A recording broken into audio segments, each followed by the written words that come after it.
Good morning, Rabotai. Welcome back to Breakfast in the Class. Breakfast in the Class today is dedicated for the Refuah Shlema of Yochanan Shlomo ben Sarah Victoria, and in loving memory of Nishmat Avraham ben Aharon, sponsored anonymously. Also, the week of Breakfast in the Class dedicated in loving memory of Nishmat Joe's brother, Jacob Shetrit Yaakov ben Aisha, sponsored by Nancy and Joe Shetrit. Breakfast in Class dedicated in loving memory of Nishmat Salah ben Simcha v'Shaul, sponsored by his grandson Charles Darwish, and as well for the Refuah Shlema of Eliyahu Shlomo Zafo today and continued health of Chana Bat Simafega, in loving memory of Aharon Sela, Alav Hashem Nishmat Aaron Ben Tzipora, sponsored by Jackie and Scotty, and the year of Breakfast in the Class dedicated loving memory of Nishmat Ruth Orfale Bat Adela, sponsored by her family, and the entire week of classes is dedicated for the Torah Center founders, Michael and Joseph God and families, in loving memory, in Nishmat their father, Naftali ben Le'av and Nisan, by his wife Shifra, and their children. Okay, let us begin. Please only answer Amen if you're listening to this live. Baruch Ata Adonai Eloheinu Melech HaOlam Sha'akol Ne'abaro.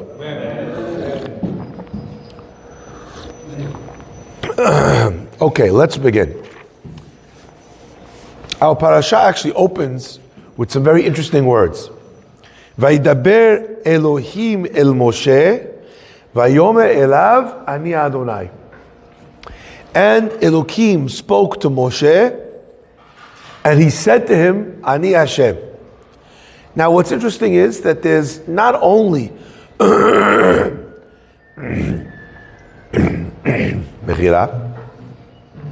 not only a mirror image in terms of the name of God that's being used, Vayidaber Elohim el Moshe, Vayomer elav ani Amona Yud Hey, and then Vav Hey, but also in the terminology itself of speech that is being used. Vayidaber Elohim el Moshe, and Hashem spoke harshly. The word dibur indicates harsh speech. Vayomer elav, and he said to him softly, Ani Hashem. Now, I just try and imagine these things in my mind, because that's just how I see things, understand things, learn things. I'm just imagining Hashem speaking to Moshe. He's like, Moshe! I am Hashem. He's speaking harshly as Elohim. And then he's shifting it up and speaking softly and saying, Ani Hashem. So what is this duality? What is it that we're witnessing over here? And what does it mean to all of us? So let's take a look at what the outcome of this was. Va'era el Avraham el Yitzchak Yaakov. I showed up, I appeared to Avram, to Yitzchak and Yaakov, Be'el Shaddai, with the name El Shaddai, Ushmi Amonai, and the name Yud-Hey and then Vav-Hey, Lo Nodati Lahem. What does the word Nodati mean? And the name Hashem, I did not make known to them, informed. Okay? Like if you call almost any number in Israel and it goes to voice message, what will it say? Right? Tashiru Hoda'ah Acharei Tziftzuf. Hoda'ah means like a message. My name, that name, Yud Hey, and then Vav Hey, Lo, I did not let it be known. Okay? So there's a couple things here we want to try and understand. What is it that Hashem was telling Moshe that he did not tell the Avot? And if you think it's the fact that God said that he let himself be known by that name and not the name Yud Hey and then Vav Hey, all you have to do is open up to the very first pasuk, that where we very first time we meet Avraham Avinu. Vayomer Amonai el Avraham, lech lecha me'artzecha. So you see it was God using that name that's talking to Avraham. Now, lest you say it was that, so to speak, that midah, character trait of God that was speaking to Avraham, but he did not reveal to him that name. Actually, if you turn a couple more pages, you'll see that that name specifically is told to Avraham. Rashi actually points this out, not on this pasuk, but a few pasukim later. In verse number 9, Rashi says, middle of his of a different question that he's raising. Rashi says,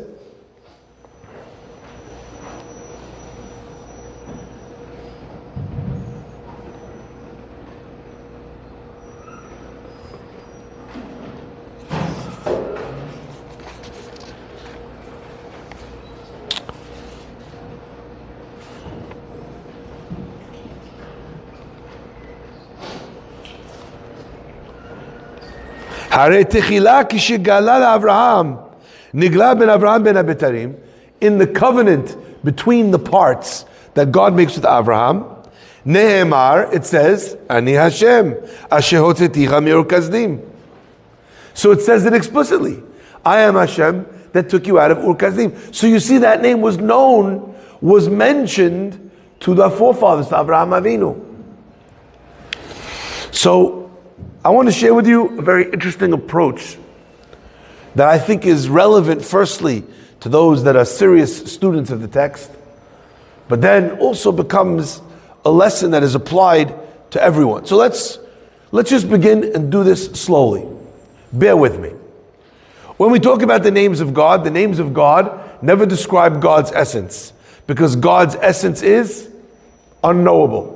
For a finite, limited human being living in a finite, limited world, we don't have the vessels to be able to, the terminology, the language, to understand, both in terms of speech and in terms of intellectual property, to be able to understand and wrap our heads around a God that lives outside of all of those limitations and guidelines. Impossible. What can we know about God? What we can know is how He's interacting with us. God's names describe the various ways in which HaKadosh Baruch Hu interacts with humanity. Okay? We already know this idea from the Rishonim. So whenever we're talking about the different names of God, that's what we're referring to. Let's try now and understand then what it means. What are we talking about?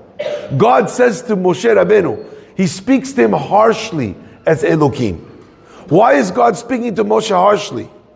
He's coming off of the fact that Moshe Rabbeinu, having come back from Midian and gone to Paro, God told him, go to Paro and I'm going to redeem the Jewish people. He goes to Paro, it gets worse. And what does he say to Hashem? Ume'az bati el Paro ledaber b'shmecha hura le'am hazeh. Since I came to speak to Paro, it only got worse. Hashem, hatzel lo hitzalta et amecha. You did not save your people. Hashem now speaks harshly to Avraham Avinu, to Moshe. He says, Vayidaber Elohim el Moshe. The God of justice, so to speak, is speaking harshly to Moshe. Moshe can't handle what Elohim is telling him. It's too hard for Moshe to hear those words. In fact, that's what we just read. Moshe said, Lama zeh shelachtani. Why did you send me? I can't bear to be a messenger of hope for the Jewish people that's going to be unrealized. He can't handle it. So Moshe hears from God, Vayidaber, and God speaks harshly to him in this state of justice, in this state of judgment, which he should not and he cannot handle. But then God says, Vayomer, and God speaks softly to Moshe and he says, this voice that you are hearing as justice is really actually, I am God, I am Hashem, this is me, this is my mercy. Let's try and wrap our heads around what this concept means. When God speaks in justice, when God speaks in a strict voice, what you were hearing Moshe as punishment, what you were hearing as me not saving them, is actually the mechanism by which I am speaking softly. My harsh voice is my soft voice. My Elohim is my Yud Ke Vav Ke. Ani Hashem. There's only one me here. And all of me is this. What does the name Hashem signify? Classically, we understand that the word Yud-Kei and then Vav-Hei symbolizes God saying, Haya, Hoveh, V'yeh. He is, He was, and He will be. Now, it's not just the element that God transcends time that is part of this Yud-Hei and then Vav-Hei. As Rashi explains, whenever you see those words, Ani Hashem, what is it coming to tell you? I am God, Ne'eman Lishalem Sachar. I am trustworthy to pay good reward for those who listen to my mitzvot, and difficult punishment for those that don't listen to my word. What Hashem is saying is, I don't die before I get the job done. I don't get weak before I deliver retribution. I don't forget. I was here before. I knew why you did what you did. And I'll be here afterwards to be able to ensure that there is just recompense. Now, my friends, I want you to understand the power of that. That means that when you see the timelessness of God, you know that Hashem is saying, I will make sure to balance the books. My friends, that's what the word lo nodati lahem means. Rashi, in explaining those words, lo nodati lahem, I did not let them know my name. It doesn't mean that they didn't experience prophecy that came from that midah of Hashem. It doesn't mean that God didn't say those words to them in passing. It means that they never got to know that God. And my friends, hiding in plain sight is a powerful idea of what it means to know God. Let me read you the words of Rashi on these words of lo nodati lahem. Rashi says, lo hodati en ketiv. It doesn't say, I didn't let them know, I didn't inform them that this was my name, that I am merciful, that I am compassionate, that I am timeless, that I keep my word. It's not that I didn't inform them. Ela lo nodati. I did not become known by them. Lo nikarti lahem b'midat ha'amitit. I was not revealed to them to this level of truth. Why? She'aleh nikrash mi Hashem. For which I'm called by this name. Ne'eman le'amet devarai, that I can be trusted to keep my word. Shehareh hiftachtim. Well, listen to this line. Shehareh hiftachtim, because I promised them. Ve'lo kiyamti, and I did not fulfill my promise. In their life, yeah. They did not see me fulfill that promise. Which means that although I told them my name, although they understand that that's my name, although they heard it and they learned about it and they know more than any one of us could ever know about God's name being Yud-Hei and then Vav-Hei. But we know something that they didn't. Because we saw the land of Israel. My friends, this idea of yedi'ah, of knowledge, it becomes achieved when a person has seen the truth with their own eyes. Up until that point, it's called hodati, but it's not called nodati. Maybe you told me something, but I didn't get to know it. My friends, how often is this a challenge for us? We study Judaism all the time. We know God's promises. We know God's promises in the Torah. We see these understandings of good and evil and what should happen to good people and what should happen to evil people. But when we wake up in the morning and we read the news, where is that? Yesterday's news. Baruch atah Hashem Elokeinu melech haolam, right? Matir asurim. We are so thankful to have been able to receive these people alive, back becheki motam. What a magnificent element it was. But my friends, yesterday was a day of choshech ve'or mishtamshim be'ervuvia, of light and dark shining in the same way on the same day. You have one car coming towards Israel, and you have a line of cars driving down the highway, delivering terrorists back to their area, to be cheered on, to be lauded, to be put on their shoulders as heroes for the great, courageous, brave deed of stabbing a child. It was a day that was both bright and dark. Choshech ve'or mishtamshim be'irvuvia. So my friends, when we look and we try and see Hashem's promises, we are in the geder of hodati, but not nodati. My friends, what makes a person able to see God? What makes them be able to live with an understanding of God that you haven't yet met? Because what's fascinating is that these avot, they never asked any questions. They weren't upset with God. Promise after promise is made to Abraham, and he can't even bury his wife. How do they live a life with no questions? It's so difficult. So listen to this, because this to me is so gorgeous. The answer is a question that's raised by the Khatam Sofer.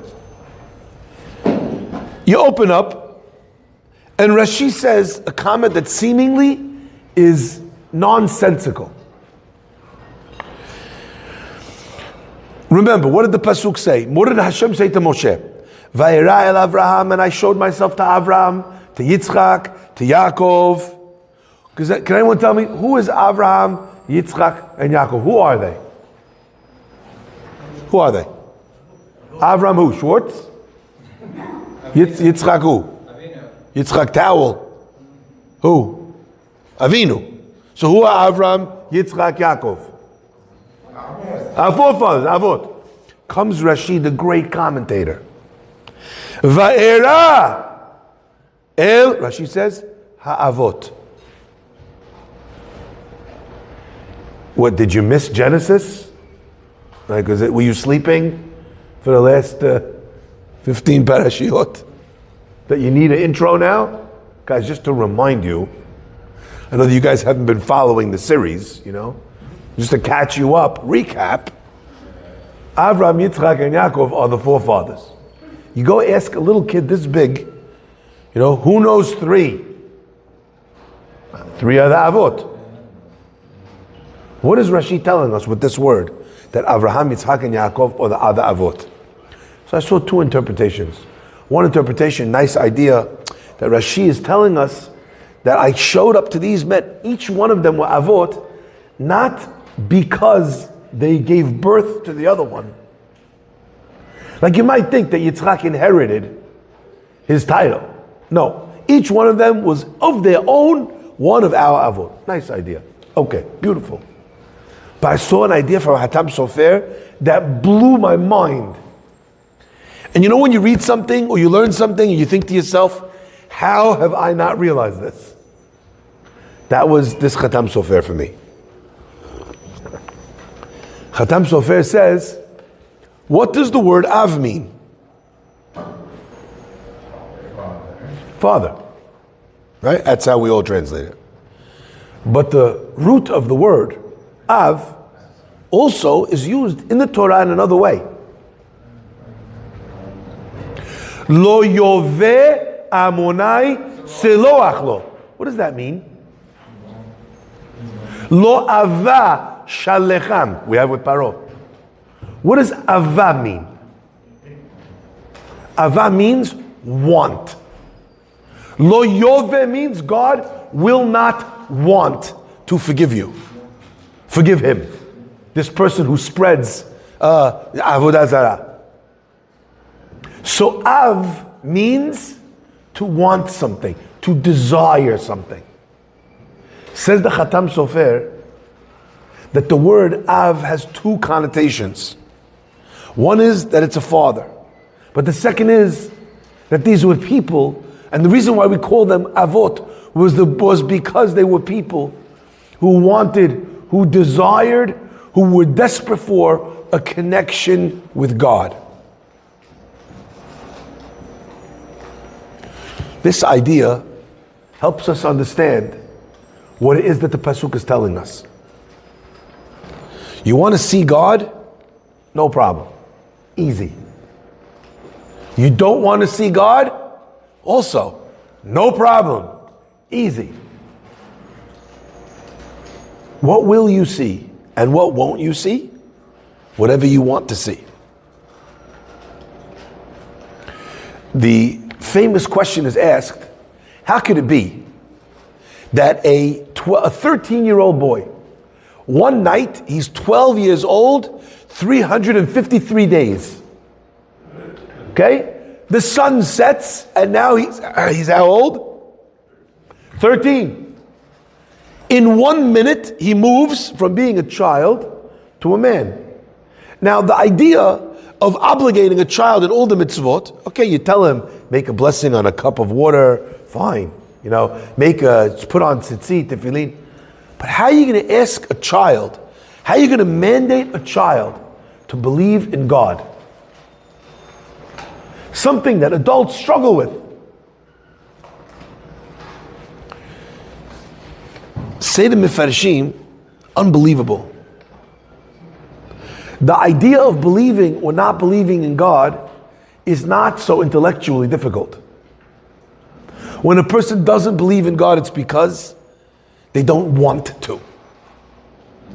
There's many things that they want to do that God being in the world precludes them from being able to do. If you don't have those negative character traits that make you want to steal, kill, maim, grab, fornicate, whatever it is, in that space, it's easy to find God.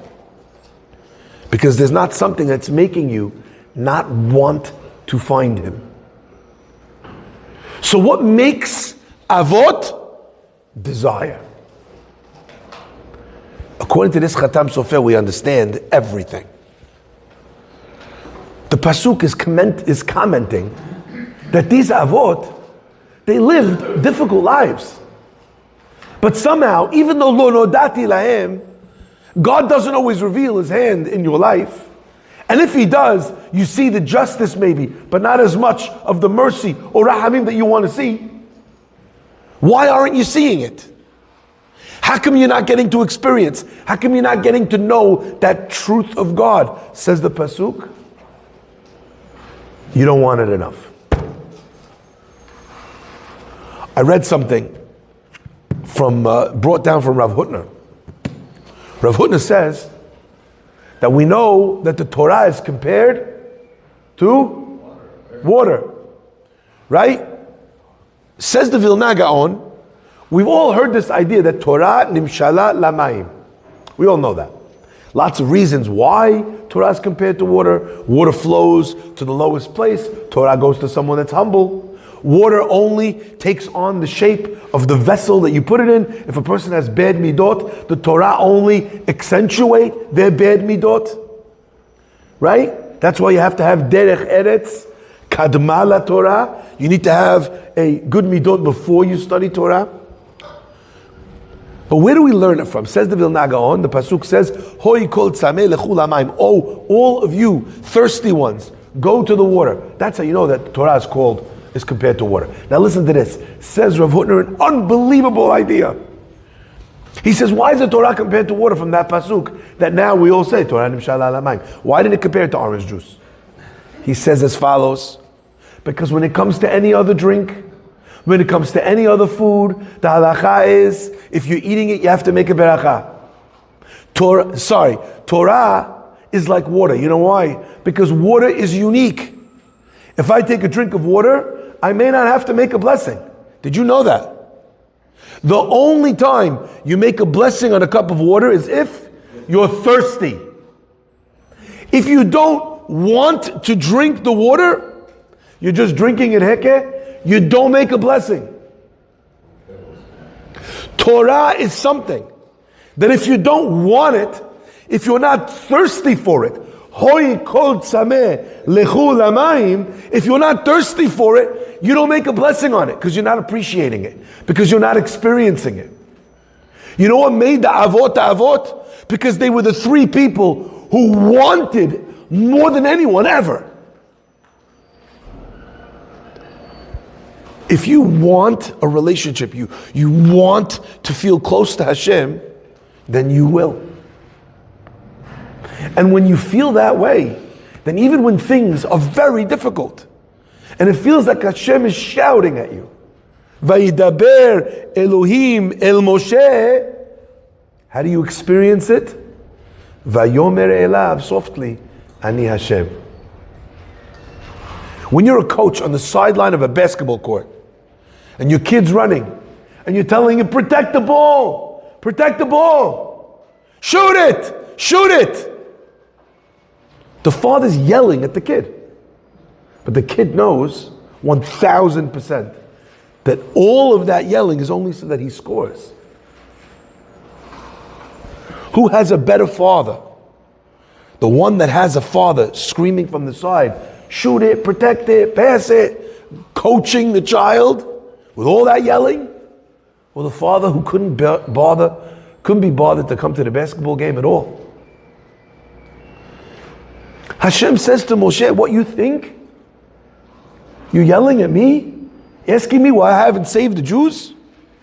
Says the pasuk, Vigam ani shamati et na'akat b'nei Yisrael. You think you're the only one that heard the Jews scream? Who called you? Can we understand that for 1 minute? Moshe's like, why did you call me? You didn't save the Jews. Hashem's like, you were in Midian. You were shepherding sheep. I brought you here. Don't you realize, Moshe? Now Moshe is complaining to God, he's crying from God to God, he's praying to God. Where did it come from? Not from a lack of trust, but from an abundance of care. He couldn't watch the Jews suffer anymore. In fact, I read a beautiful interpretation that's why Hashem sent Moshe away to Midian. Just like Hashem sent away Yirmiyahu, Jeremiah, when he was going to destroy the temple. Because both Moshe and Yirmiyahu, leaders of their people, would not have been able to bear watching what the Jewish people were going through. So they would have prayed and fasted and done everything to get God to deviate from the plan. But the Jewish people needed the plan. The Jewish people needed the Beit HaMikdash to be destroyed. So you know what you do? You take Moshe, you take Yirmiyah, you make sure that they're not there. Fascinating. Now my friends, I want to ask you, whoever you are, whether this is above your pay grade or not, if this has been something that you've seen in your life, God, I got the shouting part. Can I get some of the whispers? Could we have some revelation? Va'era. Could I get to know you? One of the challenges is, my friends, that we don't want that connection. What do you mean? Who doesn't want? You know what the answer is? We want the relationship with Hashem, but we want it on our terms. When you want a relationship with someone on your terms, you by default, by definition, do not want a relationship.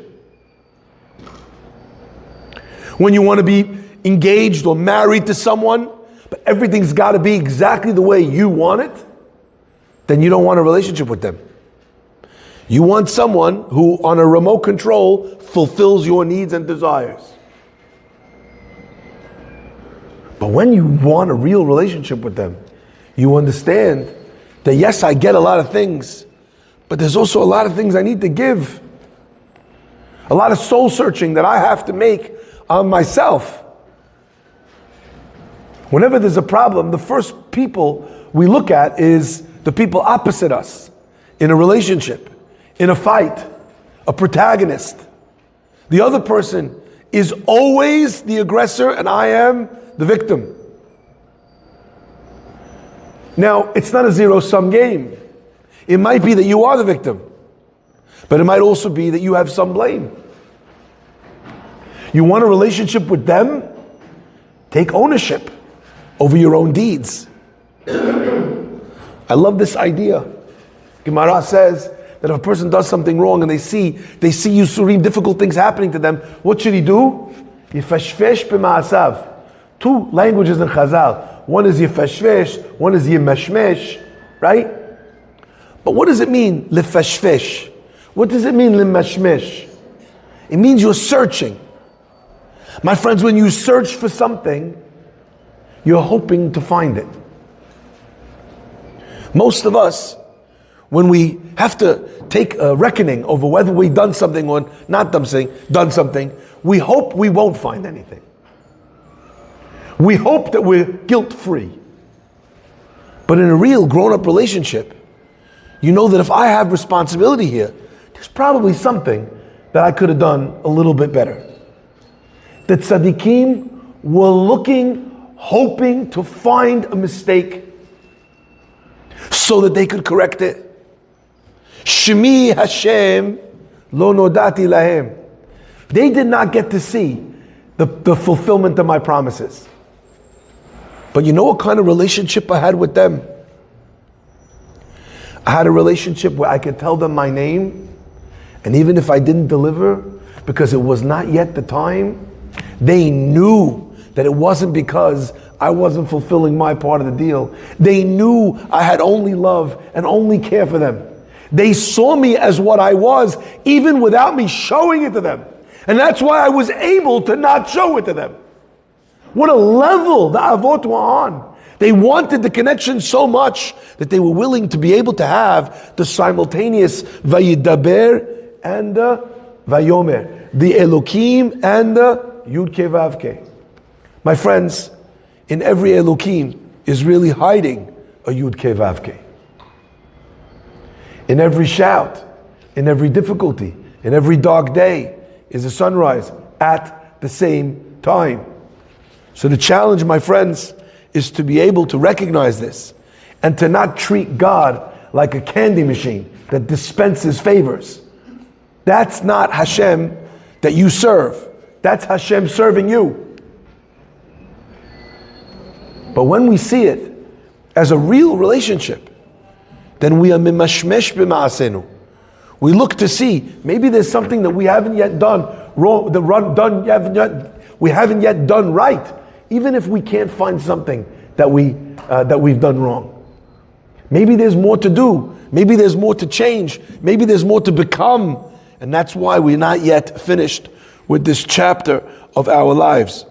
May Hashem bless us to be able to see the fruition of this language in our life. Ani Hashem. I have a thought, and I'll end with this. Look at what the pasuk says. Hashem appears to Moshe and he says, Ani Hashem. Then he says, Va'era el Avraham. I showed myself to them, Lachen emor lebnei Israel, Ani Hashem. Now the pasuk continues and says, Ve'otzeti etchem, ve'itzalti etchem, ve'ga'alti etchem, right? Ve'lakachti etchem, etc., etc. I'll bring you to the land of Israel. It says a lot of things that Moshe said. But I wonder, I'm sure you have to have a big proof for this chidush. But did Moshe say all of those things to them? Or did Moshe just say, Ani Hashem? And what was behind Ani Hashem was all of these things. Look at that one more time. And Hashem speaks to Moshe and says, I am Hashem. And then he gives him the background. And then he tells him, therefore say to the Jewish people, Ani Hashem. And all these things are going to come. Listen to what happens. Vaydaber Moshe ken el bnei Israel. And Moshe spoke thusly to the Jewish people. Ve'lo shame'u el Moshe. And they could not hear him. Mikotze ruch ma'avodah kasha. The simple interpretation of Pasuk means they couldn't hear the words of encouragement he was saying. They couldn't hear the promises that maybe on a simple level he delivered that whole message from God. But on a much more profound level, Moshe was trying to tell them, your God, the God that you've been shouting to, the God of justice, you don't yet know him. He told me to tell you all of this, Ani Hashem. It's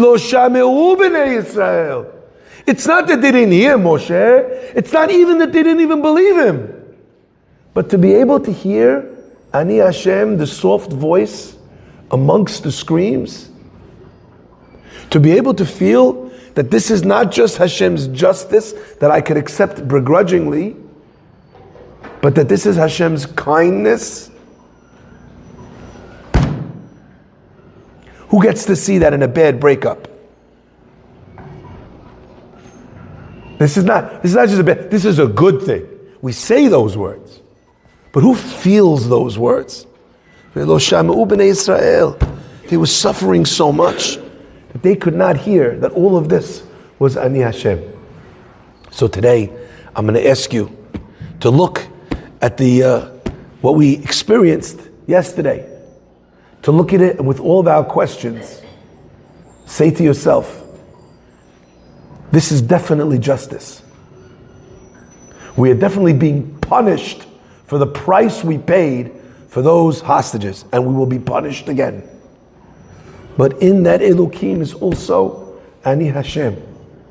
And in that Ani Hashem is Ne'eman Lishalem Sachar Tov. I'll promise you this, in Egypt they did not believe that what God said would happen. And yet, it did. And it might be difficult for us to feel, mikotze ruach, we can't breathe anymore from this. Ume'avodah kasha, this work is so difficult to feel and to see and to experience Ani Hashem. But you know something? If you want that relationship, it takes a little practice. I want you to start looking at things and just saying, in your mind, maybe you could bring yourself to say it in a whisper, Ani Hashem. Look at a job you lost and say, Ani Hashem.